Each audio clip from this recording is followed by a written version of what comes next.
Welcome into the third episode of Rocket Time as the Huntsville Rockets are 3-0, and now your game recap will start in 5, 4, 3, 2, 1, blast off! The game this past Saturday was our 2-2 Huntsville Rockets at the 0-2 defeated Missouri Silverbacks, as there was actually struggles before this game as only 16 players showed up to St. Louis for this game. And that's because most of the players stayed in Huntsville for a scheduled youth football camp at Monrovia Elementary School football field. This event was actually scheduled for the Alabama Beavers, and then whenever they became the Huntsville Rockets, they had the scheduling conflict. So most of the players stayed in Huntsville, but 16 players was enough to beat the Missouri Sad Sad Silverbacks. As now we get to the scoring. In the first quarter, the Rockets scored a touchdown to make it 6-0 Rockets. In the second quarter, the Rockets scored 2 touchdowns and 1 2-point conversion.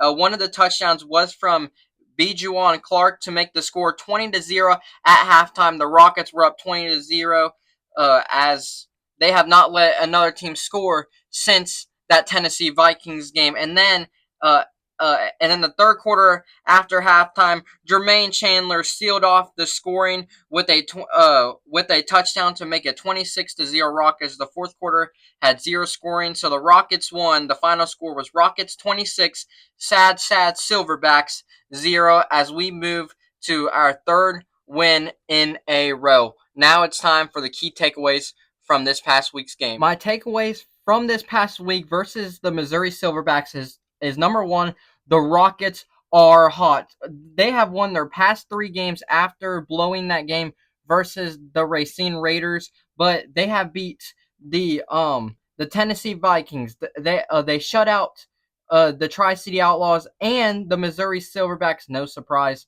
but the Outlaws game, and now we are now 3-2 on the year with a winning record. And also, my second takeaway is we only needed 6 players to beat the Silverbacks. Yes, only 16. That means players had to play offense and defense. Some players almost the whole entire game, and we still beat them. And then my third takeaway is the Silverbacks are the worst team in the Gridiron Developmental Football League this year.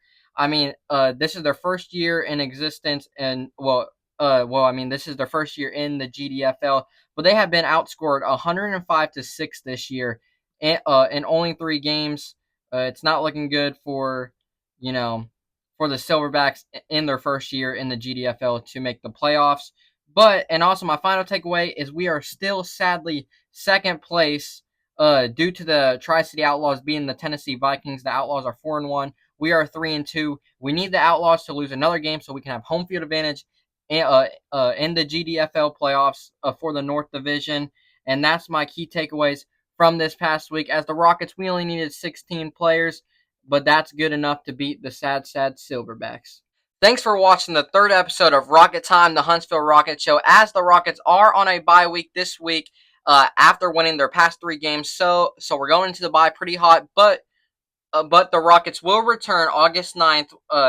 That game will be the Mississippi Dogs, who are 0-3, at the Huntsville Rockets, who won 3 straight games. So, boys, let's rest up this week, and let's go beat the Dogs for our season finale and our last home game of the year. So show up to Sparkman High School August 9th. Mark it on your schedules for that game so that these Rockets can go 4-2 on the year. Rocket timeout. UFL Isaac out.